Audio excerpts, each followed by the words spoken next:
Hey guys, this is Brihadeeswarar temple in India, and I'm going to show you some solid evidence that ancient Indians were well connected to the rest of the world.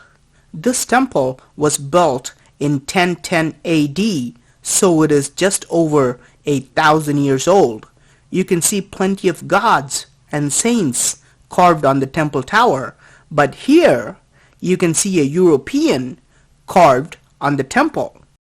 This is really surprising because historians will tell us that the first European to reach South India was Vasco da Gama in 1498, but this temple was built 500 years before his arrival. Does this carving really show a European? To understand this, let's take a look at this carving in the same temple, which shows how ancient Indians looked and dressed. You can see how they wore a lot of jewelry, but usually did not wear shirts because South India is a very hot place. Notice the hairdo where they pulled up the hair to the side. This is confirmed by another carving which shows a similar hairdo, and it also shows a broad nose. Going back to this figure, you will see the exact opposite. He wears a top hat but no jewelry. His shirt is shown with long sleeves and a collar. His nose is carved sharp, and he even has a beard as opposed to Indians who were clean shaven. His hair is let loose to the sides, and if you look at his hands and his face, it's almost looking like he is posing for the sculptor. If you compare this carving with Robert II, the King of France during the same period, it's almost an accurate match. Notice that the beard and the hair of the king matches with the carving. Even the long sleeves and collar are consistent.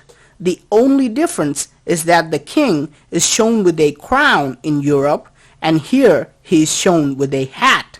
It's very likely that this carving shows King Robert II of France because only gods, kings, and saints are usually carved on Hindu temple towers. How is such an accurate carving possible? Were the world leaders connected 1,000 years ago just like they are connected today? Are there any other carvings in this temple that show people from other countries as well? Here's another carving in the same temple that's also quite incredible. This clearly shows a Chinese man with a long beard and a long mustache. Here's a painting of an ancient king who ruled China. Look how he too has a long beard and a long mustache.